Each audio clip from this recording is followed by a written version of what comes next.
রাজার ঘরে ছোট রানী এলো পদ্মাবতী, রানী পদ্মাবতী।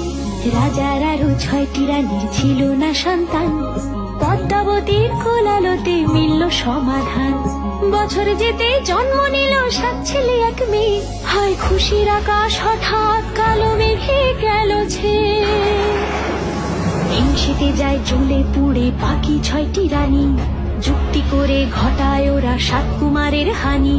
সুযোগ মতো 7 ছেলেকে মাটিতে দেয় পুঁতে, বাঁচে একা পারুল, ওরা পায় না তাকে ছুতে।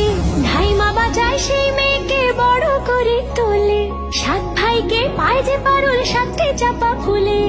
এত কিছুর পরেও রাজার বিপদ যে কাটে না, সূর্য নগরে সুখের সূর্য আর ওঠে না। হিংসা বিবাদ বিচ্ছেদ আর প্রেমের কাহিনীতে পারুল বোন কি পারবে 7 ভাই চম্পাকে জাগাতে।